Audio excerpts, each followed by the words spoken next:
I heard the cheers and the hollering, could tell it was our guys. Obviously, they've been doing it to us, throughout camp and getting after it. So it's cool to see just that energy, that identity continue. And I know they're pumped about it, but I know they're not satisfied with what they've done. They're going to go back and same as we are and look at it, be hard on ourselves, and see where we can get better. So, Shefty, the news continues. Quinnen Williams got an extension from the Cowboys on Monday night. What more should we know about that?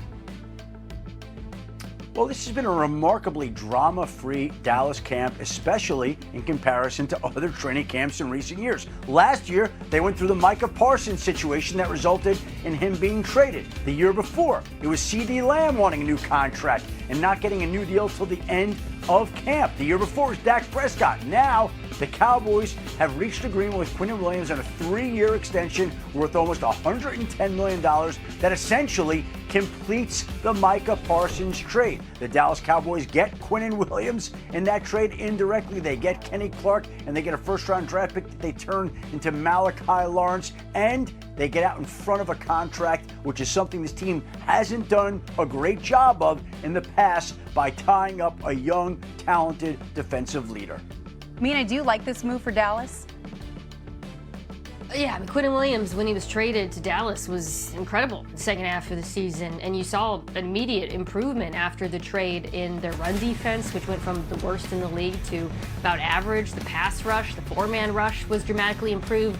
The problem last season was Quinnen Williams doesn't play linebacker, he doesn't play safety, he doesn't play corner, and while the front was vastly improved, they still gave up so many explosives on the back end for a litany of reasons: miscommunication, they were bad in zone coverage, and that's where they made a concerted effort this offseason to improve, bringing veterans and, of course, drafting Caleb Downs in the first round, who's going to be primarily a nickel. To me, Christian Parker, that's priority number one. Can you cap those explosives? That's what those Vic Fangio defenses structurally prioritize. Can you cut down on some of those 20-yard-plus passes that the Cowboys saw way too many of last year? And then with improvement up front, perhaps this defense can go from being, bottom 10 in the league to at least above average. Yeah, I love that you brought up Vic Fangio. I was with him for 2 years in Chicago, and Christian Parker is a disciple of Vic Fangio. He's going to be multiple in his looks. That's what I'm most looking forward to. I love the Quinnen Williams deal. You pair him with Kenny Clark. To me, you have the best 1-2 punch interior that you had, and that is what a Vic Fangio defense does. They absolutely eat on that defensive line. Even going back to the 49ers years, they've always had beasts on that D-line. It's a system that's pretty simple at its core, but the first thing that Fangio would tell you is they do not want to blitz.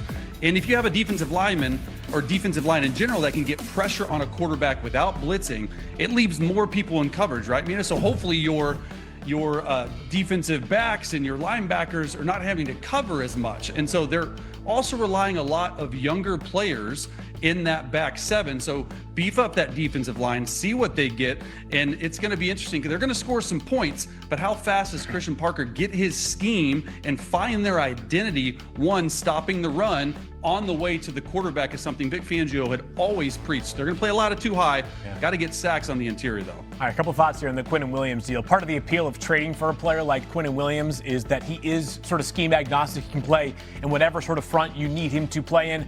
Big transition from what Matt Eberflus was trying to do fundamentally last year as the Cowboys DC to what Christian Parker, we believe, wants to do fundamentally going forward. Quinnen Williams works in any system. Beyond that, every defensive lineman needs to recognize the MVP of the offseason for fellow defensive linemen. His name is Jeffrey Simmons. He plays for the Tennessee Titans because we had a defensive tackle market that had sort of stalled out around $30 million per year, which guys are going to be okay if they're making $30 million. But he saw that jump to $35 million, did Jeffrey Simmons, with his very well-deserved extension with the Tennessee Titans. We have now seen guys like most recently Quinnen Williams and, of course, Jalen Carter, amongst others, get into that top tier of defensive tackles. So, Jeffrey Simmons, you led the way, my friend.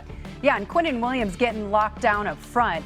That's a great move for the Cowboys defense. And then you love Caleb Downs in the back end. I know that he's just a rookie, but every coach that I've ever spoken to has raved about his maturity and his IQ. He's definitely a special player. So the future may be bright for the Cowboys defense, finally. All right, coming up, Tua Tagovailoa looking for a fresh start in Atlanta.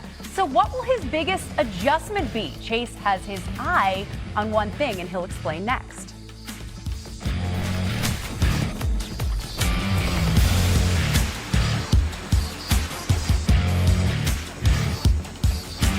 Williams agrees to a 3-year, $105.9 million extension with the team.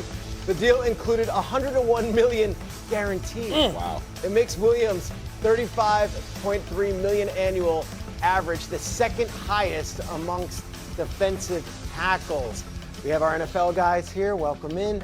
Jason McCourty, what impact do you think Quinnen Williams will make on this Cowboys team now that he's locked up for 3 years on the roster? We saw some of that a season ago when he got there. Their run defense drastically improved. Now, they were so bad before he got there. Overall, the defense still wasn't a good one, but he was a difference maker in the middle of that defense along with Kenny Clark. So when you make a trade and you go out and get a player like Quinnen Williams, you don't know for sure what you're going to get inside the building. You know the production is going to be there. But since getting there, Quinnen Williams has been a leader. He's been a fun guy to have in the building and one that the young guys can learn from. When you get that, you reward the player, you pay him the money. Quinnen Williams much deserved this contract, and he's a guy to anchor the middle of their defense. Guys, it's an annual rite of passage. It's August, and there's Cowboys hype, and everyone's saying, is this the year? Is this the year? And most people on TV are like, yeah, this is the year. This is the year. It's been 30 years. It's been 31 years since they have even gotten past the NFC Championship. Why is this year different? Well, I don't know that it is, first of all, but if it is, it's going to be about, what Brian Schottenheimer and this coaching staff bring that previous ones couldn't. Is he the guy that can elevate beyond where Mike McCarthy got them, where Jason Garrett got them? That is a question. There were good, positive, early returns on Schottenheimer in his first year with the Cowboys. They didn't win enough games. So do they have the players now? The defense is going to be very young with a first-time coordinator. We discussed this a lot yesterday.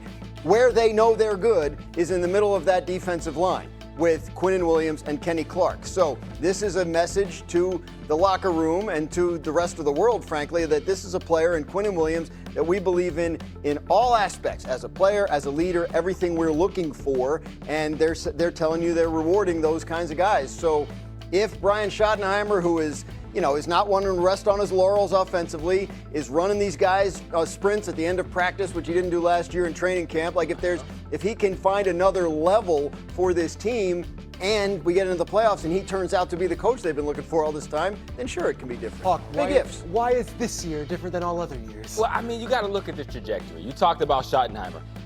We judge players based on your ability to perform above expectation. Yep. Coach Schotty did that. I remember when we hired him, everybody was questioning whether or not the Cowboys backed into this Right. deal. How great could he be as an offensive coordinator? And would Dak Prescott benefit or be hurt by the fact that he didn't have the resume of some of the other candidates that we talked about? Then you get George Pickens, who now you have not just a viable number 2, he supplants CeeDee Lamb as receiver 1. So when you look at the moves they made this offseason, no, they're not all super sexy. They're not all super exciting and splash versions that we have come accustomed to with Cowboys moves, but they feel like the right ones, and they feel like they have that similar trajectory that Schottenheimer brought in the moment he became the head coach. And I think as